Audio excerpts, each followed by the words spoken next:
ಇನ್ನು ಇದೇ ಸಂದರ್ಭದಲ್ಲಿ 2028ಕ್ಕೆ ಕಾಂಗ್ರೆಸ್ ಸರ್ಕಾರವೇ ಮತ್ತೆ ಅಧಿಕಾರಕ್ಕೆ ಬರುತ್ತೆ ಅಂತ ಸಿದ್ದರಾಮಯ್ಯ ಹೇಳಿದ್ದಾರೆ. ಬಿಜೆಪಿ ಜೆಡಿಎಸ್ ಸೇರಿದ್ರು ಯಾವ ಕಾರಣಕ್ಕೂ ಅಧಿಕಾರಕ್ಕೆ ಬರೋದಿಲ್ಲ, ಕರ್ನಾಟಕದಲ್ಲಿ ಮತ್ತೆ ಕಾಂಗ್ರೆಸ್ಸೇ ಅಧಿಕಾರಕ್ಕೆ ಬರುತ್ತೆ ಅಂತ ಸಿದ್ದರಾಮಯ್ಯ ಮಾತಾಡಿದ್ದಾರೆ.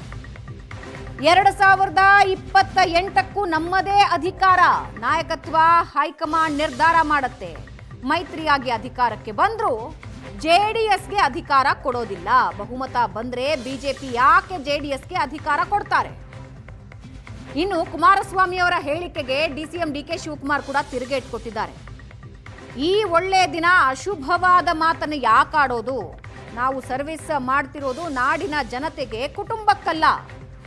ಜೆಡಿಎಸ್ಗೆ ನಮ್ಮನ್ನ ನೆನೆಸ್ಕೊಳ್ಳದೆ ಇದ್ರೆ ಶಕ್ತಿ ಬರೋದಿಲ್ಲ ಅಂತ ಕುಟುಕಿದ್ದಾರೆ ಡಿಕೆ ಶಿವಕುಮಾರ್. ಬಿಜೆಪಿ ಜೆಡಿಎಸ್ ಅಧಿಕಾರಕ್ಕೆ ಬರಲ್ಲ ಅಂತ ಪ್ರಿಯಾಂಕ್ ಖರ್ಗೆ ಕೂಡ ಮಾತಾಡಿದ್ದು ಎಚ್ಡಿಕೆ ಹಗಲಗನಸು ಕಾಣ್ತಾ ಇದ್ದಾರೆ ಅಂತ ಜಮೀರ್ ವ್ಯಂಗ್ಯ ಆಡಿದ್ದಾರೆ.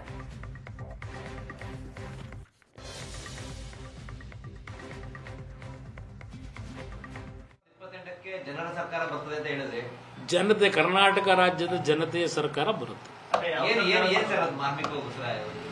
ಜನ ಅವ್ರ ಸರ್ಕಾರ ಅವರು ಆಯ್ಕೆ ಮಾಡ್ತಾರೆ. ನಾನು ಹೇಳ್ತಿರೋದು ಅವ್ರ ಸರ್ಕಾರ ಆಯ್ಕೆ ಮಾಡ್ತಾರೆ.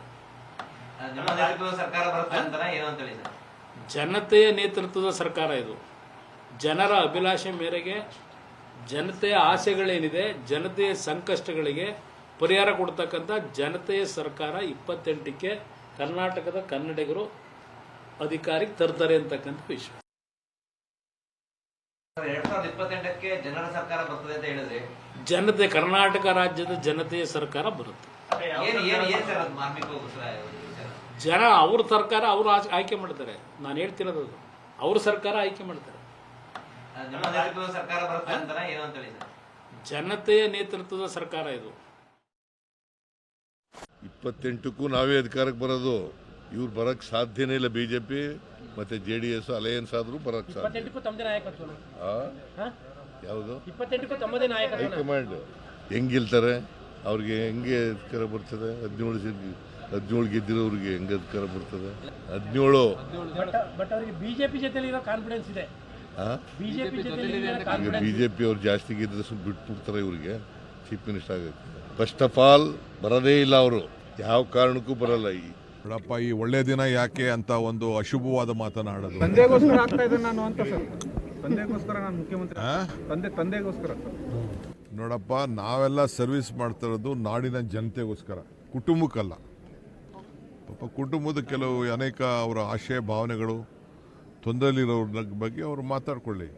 ನಾವು ದೇಶದ ಜನತೆಗೆ ನಾವು ರಾಜಕಾರಣ ಮಾಡ್ತಾ ಇದ್ದೀವಿ, ಕುಟುಂಬಕ್ಕೆ ನಾವು ರಾಜಕಾರಣ. ಲಕ್ಷಾಂತರ ಜನರನ್ನ ಸೇರಿಸಿ ಹಾಸನದಲ್ಲಿ ಸಮಾವೇಶವನ್ನು ಮಾಡಿದ್ರು. ಸಮಾವೇಶದಲ್ಲಿ ಕಾಂಗ್ರೆಸ್ ಪಕ್ಷವನ್ನ ನಮ್ಮನ್ನ ನೆನೆಸ್ಕೊಳ್ಳಿಲ್ಲ ಅಂದ್ರೆ ಅವ್ರಿಗೆ ಶಕ್ತಿ ಬರೋದಿಲ್ಲ, ಜೀವ ಬರೋದಿಲ್ಲ, ಧೈರ್ಯ ಬರೋದಿಲ್ಲ. 28ಕ್ಕೆ ಅಧಿಕಾರಕ್ಕೆ ಬರ್ತೀವಿ ಯಾರು ಕುಮಾರಸ್ವಾಮಿ ಹೇಳಿದ್ದಾರೆ. ಅಂದ್ರೆ ಇಬ್ರಿಗೂ ಸ್ವಂತ ಬಲದ ಮೇಲೆ ಬರೋ ಸಾಮರ್ಥ್ಯ ಇಲ್ಲ, ಅವ್ರು ಬರೋದು ಇಲ್ಲ. JDS ಅವರ ಲೈಫ್ ಟೈಮ್ನಲ್ಲಿ 58 ದಾಟಿಲ್ಲ ಅಂತ ಅನ್ಸುತ್ತೆ ನನಗೆ. ಮ್ಯಾಕ್ಸಿಮಮ್ 58 ಸೀಟ್ಸ್ ಅವ್ರ ಇತಿಹಾಸದಲ್ಲಿ. ಇವ್ರು ಯಾವತ್ತು 3 ಫಿಗರ್ ದಾಟಿದ್ದಾರೆ BJP ಅವರು. ನಾನು ಅವ್ರ ಜೊತೆನೇ ಇದ್ದವನು. ಚಟ ಅಂತಾರೆ ಕುಮಾರಸ್ವಾಮಿಗೆ, ಒಂದು ಚಟ. ಈಗ ಸರ್ಕಾರ ಈಗ ಬರ್ತದೆ, ಸರ್ಕಾರ ಅವು ಬರ್ತದೆ, ನೆಕ್ಸ್ಟ್ ನಾವೇ ಬರ್ತೀವಿ. 13ರಲ್ಲಿ 8ಅಲ್ಲಿ ಬರ್ತೀವಿ ಅಂತ ಹೇಳಿದ್ರು, 8ಅಲ್ಲಿ ಬಂದಿಲ್ಲ. ಆಮೇಲೆ 13ರಲ್ಲಿ ಬರ್ತೀನಿ ಅಂದರು, 13ರಲ್ಲಿ ಬಂದಿಲ್ಲ. 18ಅಲ್ಲಿ ಬರ್ತೀನಿ ಅಂದರು, 18ಅಲ್ಲಿ ಬಂದಿಲ್ಲ. 23ಕ್ಕೆ 19ಕ್ಕೆ ಬಂದು ನಿಂತ್ಕೊಂಡ್ರು. ಸಿದ್ದರಾಮಯ್ಯ ಇರುವಾಗ ಜನತಾದಳ ಪಕ್ಷ 59 ಸೀಟ್ ಗೆದ್ದಿದ್ದು. ರೀಚ್ ಆಗೋಕ್ಕಾಗಲಿಲ್ಲ ಕುಮಾರಸ್ವಾಮಿಯು. 2013ರಲ್ಲಿ 40ಕ್ಕೆ ಬಂದರು, 2019ಅಲ್ಲಿ 28 ಬಂದರು. ಈಗ ಮೊನ್ನೆ ಚುನಾವಣೆಯಲ್ಲಿ 19 ಬಂದರು. 2023 ಚುನಾವಣೆ ಮುಂಚೆ ಏನು ಹೇಳ್ತಾಯಿದ್ರು? ಬರೆದಿಕ್ಕೊಳ್ಳಿ ಬಾಂಡ್ ಪೇಪರಲ್ಲಿ, ಮಾಧ್ಯಮದಲ್ಲಿ, ನಮ್ಮದೇ ಸರ್ಕಾರ, ನಾವೇ ಮಾಡ್ತೀವಿ ಸರ್ಕಾರ ರಚನೆ ಅಂತ ಹೇಳಿದ್ರು. ಅದು ಕುಮಾರಸ್ವಾಮಿಗೆ ಆ ಚಟ. ಎಲ್ಲ ರಾತ್ರಿ ಕನಸು ನೋಡ್ರೆ ಕುಮಾರಸ್ವಾಮಿಯವರು ಹಗಲು ಕನಸು ನೋಡ್ತಾವ್ರೆ. ಇಲ್ಲ, ಅವ್ರ ಜಡ್ಡು ಆಲ್ರೆಡಿ ಮಾಡ್ದಂಗೆ ಅವರು.